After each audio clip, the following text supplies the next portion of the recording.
Kemarin sampai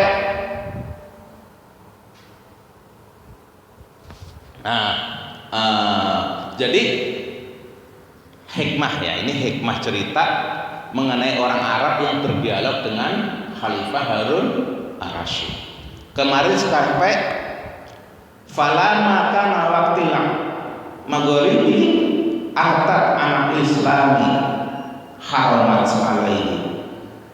Fala kana tatkala pada waktu ya, waqtil maghrib, pada waktu maghrib, artad murtad siapa ar-rajul an islami dari Islam,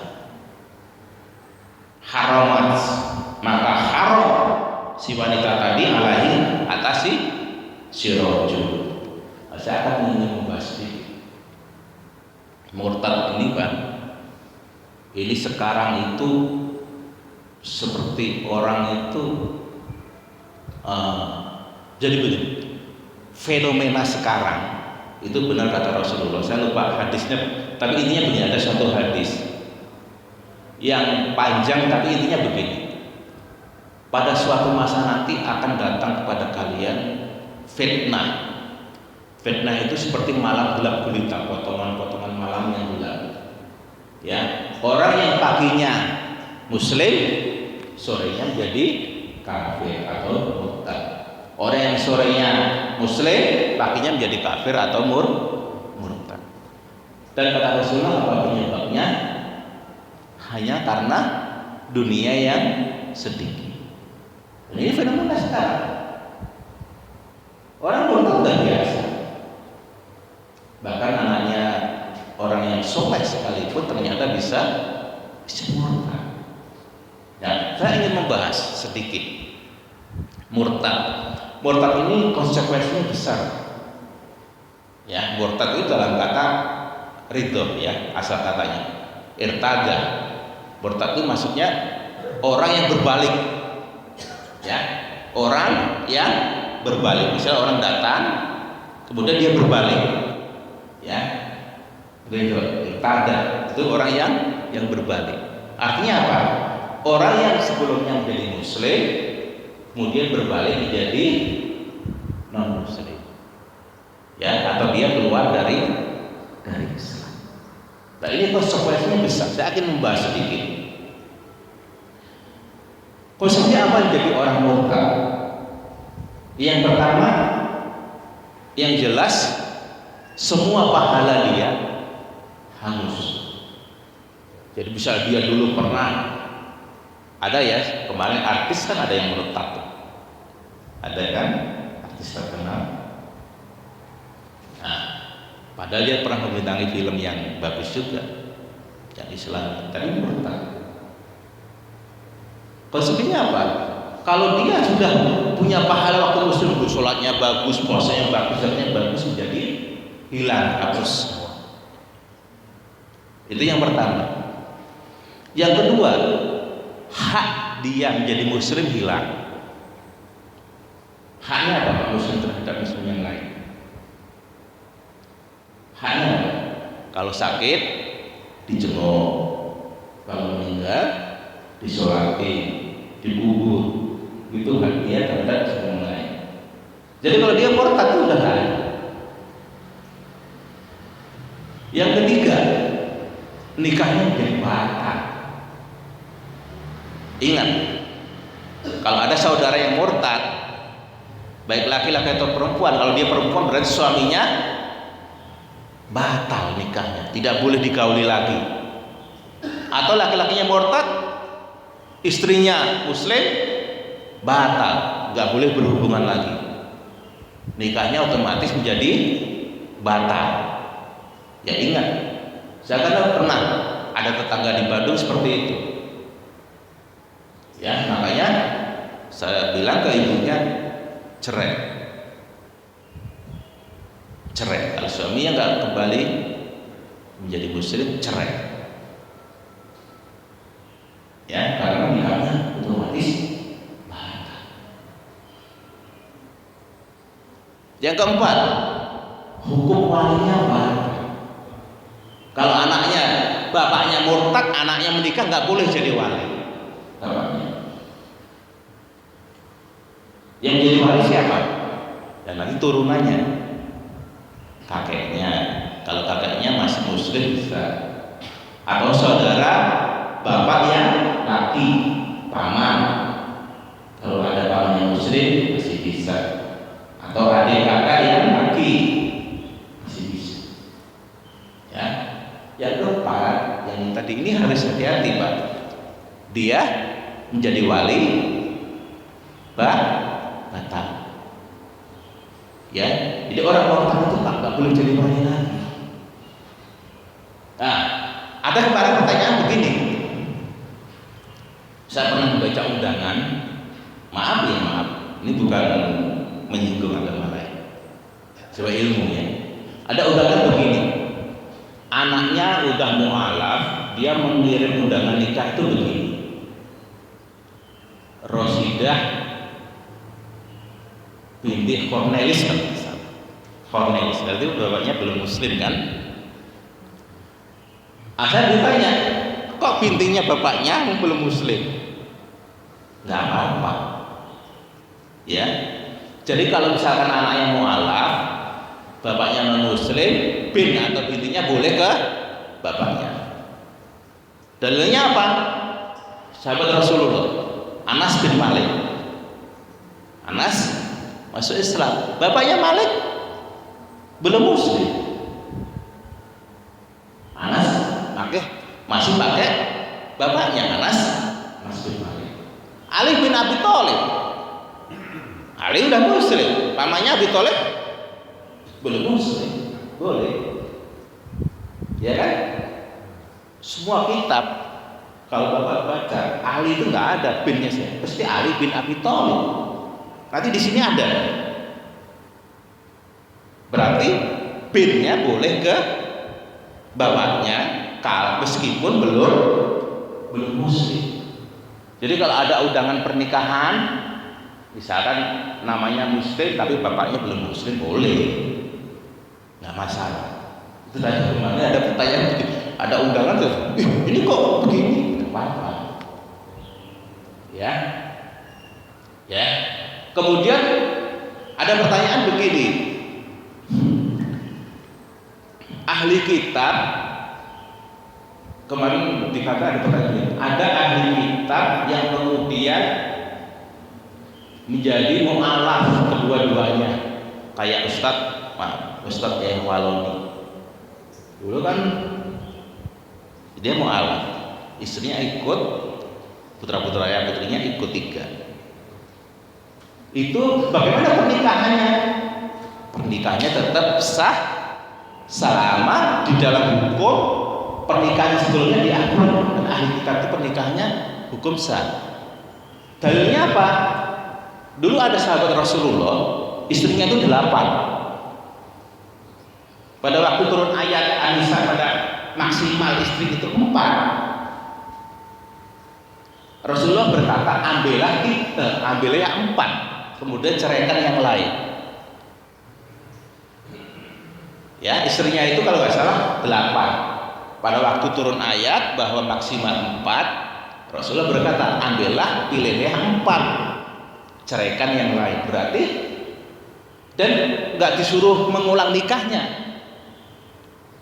berarti sah, nggak harus mengulang. Ya, jadi seperti itu. Kalau ada orang mualaf, suami istri boleh. Tapi ada sebagian ulama yang dianjurkan untuk menikah lagi. Gak apa-apa, silahkan diambil, lebih aman menikah lagi. Ya, seperti itu. Yang lainnya, yang keenam, sebelahannya haram. Sebelahannya haram. Jadi Pak, apalagi dia sebagai jagal. Kalau dia murtad dia gak boleh. Jadi apa yang disebelah dia haram dimakan. Ya, ingat, orang murtad itu sebelahannya haram. Ya, kemudian ahli waris, dalam waris dia batal. Ada saudara, punya saudara ceritanya, dia menikah sama orang non muslim, kemudian dia ikut. Pada waktu bapaknya meninggal, bertanyalah yang saudara dari istri, bagaimana hukumnya.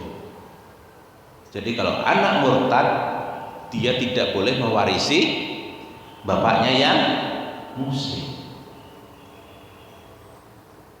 Atau sebaliknya, orang yang mu'alaf misalkan, kayak ada ustadz kan mu'alaf tuh, dia sakit, kalau dia meninggal bapaknya masih hidup, kan harusnya bapaknya dapat 1/8. Bapaknya 1/8, ibunya 1/8. Tapi karena dia mu'alaf, bapak ibunya belum, maka batal, tidak boleh. Jadi waris mewarisi batal kalau dia murtad. Nah, inilah konsepsi hukum orang-orang yang murtad. Jadi konsepsi hukumnya mungkin dalam hukum negara beda, tidak apa-apa. Tapi kalau dalam hukum agama konsekuensinya sangat besar. Itu pun masih di dunia, belum di akhirat. Kemudian anak-anak kita juga kita jaga. Kalau bisa anak kita itu berhijab. Kalau perempuan dididik dari kecil, terus dimasukkan kalau bisa ke SD yang minimal mengajarkan tentang akidah Islam. Karena itu umur golden age itu, umur emas itu, masa emas itu akan terekam di namanya barokah. Kalau anak kita dari kecil kita didik membaca Quran, dia didik sholat, insya Allah nanti tuanya seperti itu. Karena dia otomatis terekam di barokah anak. Jadi kalau udah terekam di barokah itu orang susah untuk menginstal, untuk memasukin itu susah. Itu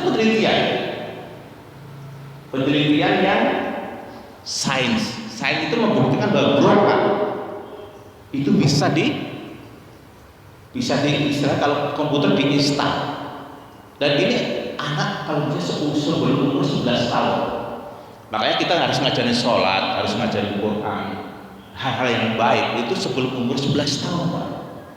Jadi terus sains di otak itu adalah barokah yang dia bisa menangkap kegiatan atau pembicaraan atau ilmu itu yang tidak bisa dirubah. Jadi akan terekam terus di dalam namanya barokah. Makanya kalau orang Inggris sana Pak belajar bahasa itu ada yang bisa 11 bahasa, 8 bahasa.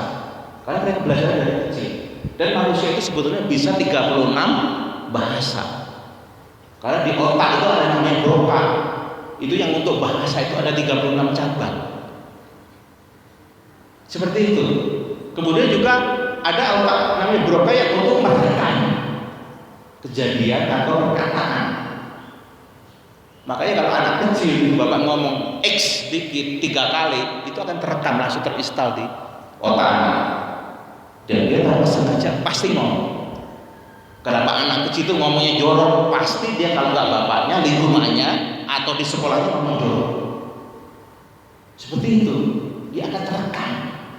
Makanya harus hati-hati. Makanya kita didik anak kita dari kecil supaya menjadi muslim yang baik.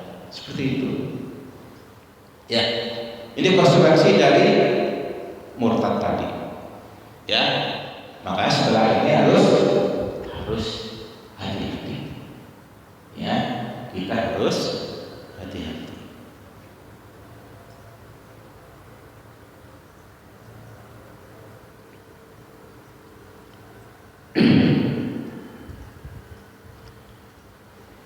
Haramat alaihi ya. Falamma kana waqtil isya'i, pada waktu isya, taba kemudian bertaubat, roja'a dan kembali ila islami, ke dalam Islam. Jadi waktu dia murtad kemudian isya'nya itu dia taubat, maka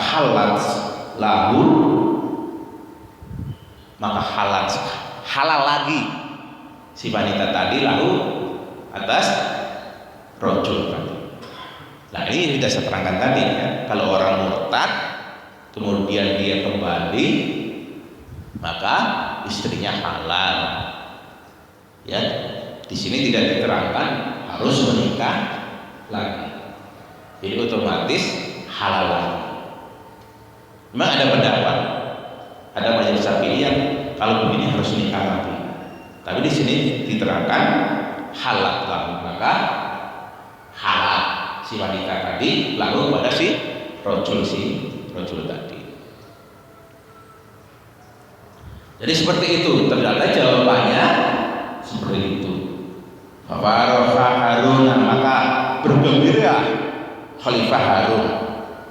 Wa amaro lahu, dan wa amaro memerintahkan lahu kepada si rojul tadi, al-Arabi tadi, bi asroti ala fi dirhamin, 10.000 dirham. Jadi setelah dapat jawaban itu, Khalifah senang, kemudian memerintahkan si Arab tadi untuk diberi dirham sebesar 10.000. Falama hadaratu, tatkala datang hadarat yang 10.000 dirham tadi, qala maka berkata si Arab tadi, la hajatali biha, tidak ada hajat saya biha terhadap 10.000 dirham tadi. Nah, ini kata Imam Nawawi hikmahnya begini.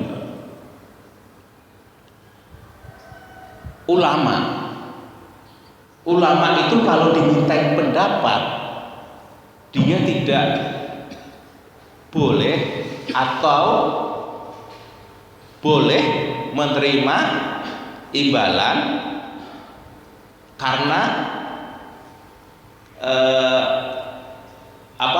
karena hukum yang dia berikan.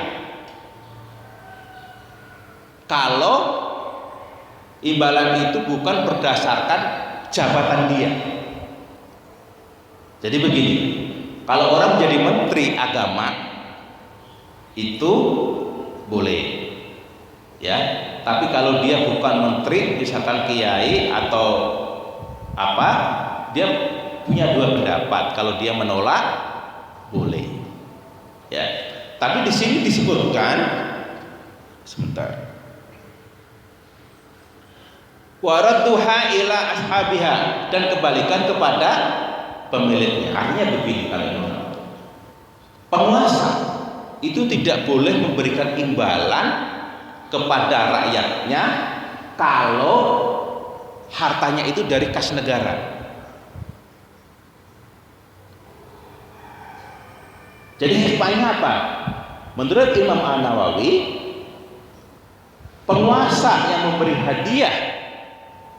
hadiah kepada rakyatnya yang bukan karena pekerjaan dari Baitul Mal, dari kas negara, itu tidak boleh. Ya, tidak boleh, kecuali ada undang-undang, misalkan bapak undang-undang apalah, kalau beasiswa atau apa boleh. Ya, tapi kalau karena dia untuk menaikkan popularitas, pergi ke daerah, tebak-tebakan, kasih barang, kemudian dari kas negara, itu nggak boleh. Ya. Faqala, maka berkata Harun ar-Rasyid, turida an ajriya laka jariyatan takfika udata hayatika. Kalau begitu, kalau kamu, jadi setelah ditolak pemberian tadi, lumayan sampai 10.000 dirham. Kemudian Harun ar-Rasyid berkata, kalau begitu aku akan jamin makananmu selama hidupmu. Faqala, maka berkata si Arab tadi, alladzi ajriya alaika yajriya alayya. Jadi zat yang memberikan Anda makanan itu yang akan memberi saya makanan, yang akan mencukupi saya. Maksudnya begitu. Ini lho Pak, ini tawakalnya Pak. Jadi jangan bergantung kepada orang, bergantunglah kepada Allah. Hatta ini di sini disebutkan bahwa raja pun yang menjamin kehidupan raja itu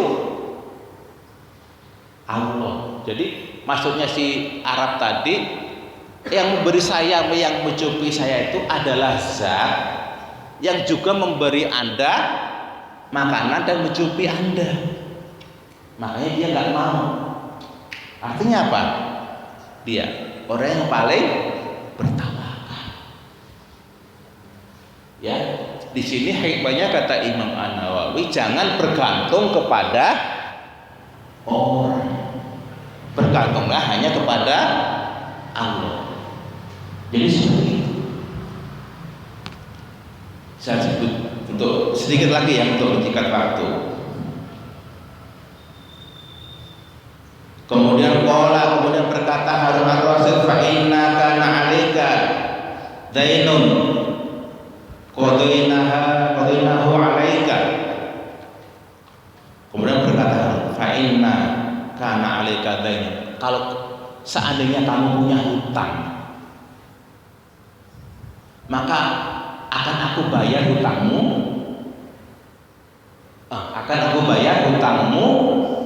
jadi gini, qadainaha 'alaika, maka akan dibayar hutang atasmu. Maka dijawab qala la, tidak. Nah, di sini ada hukum, kata Imam Nawawi, negara boleh membayar hutang rakyatnya kalau rakyatnya ini nggak bisa membayar hutang, boleh diambilkan dari Baitul Mal.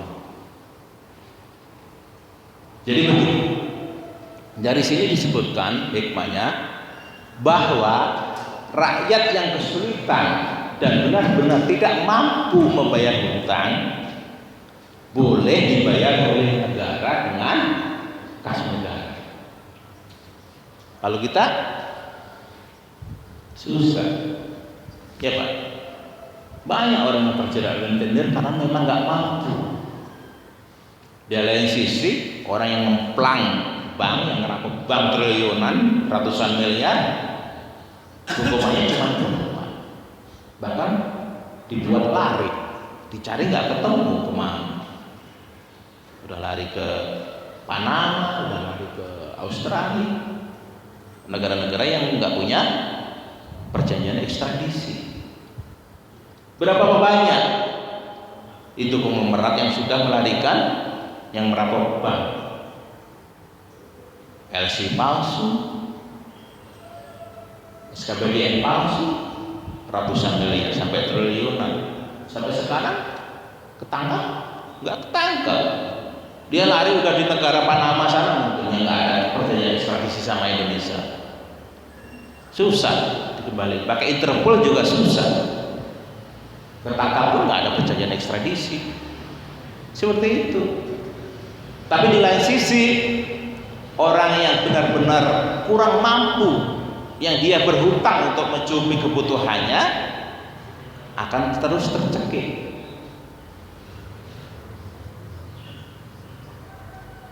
Sedikit lagi, sedikit lagi, ya. Dari sini, maka negara boleh membayar hutang atas rakyatnya yang kurang mampu.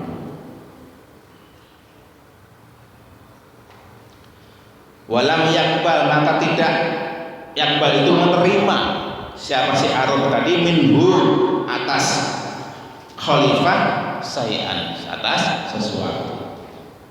Kemudian ini sedikit lagi ya, sedikit lagi. Ya, ternyata si Arab tadi tidak menerima sesuatu apapun dari Khalifah Harun ar-Rasyid. Jadi karena fatwa dia nggak mau menerima apapun dari Harun ar-Rasyid. Masalah ar-Rasyid kemudian bertanyalah, lahu atas orang tadi, ar-Rasyid, Harun ar-Rasyid an ahlihi wa badanihi, mengenai keluarga dan negaranya. Istilahnya begini, kamu itu sebetulnya siapa, dari negara mana? Ya, Harun ar-Rasyid itu bertanya begitu ke si Arab tadi. Fa'akhbara bi annahu Musa ar-Radi ibnu Ja'far as-Sadiq ibnu Muhammad al-Baqir ibnu Husain ibnu Ali bin Abi Thalib. Ternyata masih teriak, masih cicitnya Rasulullah. Jadi sebetulnya makanya Pak, jangan orang itu dilihat dari bajunya, jangan dilihat dari penampilannya. Ternyata orang yang sama Harun ar-Rasyid ini dikira orang Badui, orang Arab, ternyata masih Habib, cicitnya Rasulullah. Dia masih Ali putra, punya putra Husain.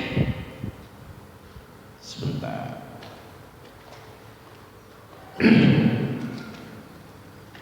Ya, Husain. Kemudian Husain punya putra Muhammad al-Baqir.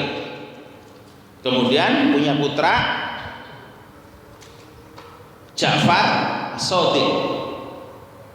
Kemudian baru Musa. Jadi orang tadi ternyata masih keturunan Ali, Husain, Muhammad Ja'far, Husain, Muhammad Baqir, Ali, Husain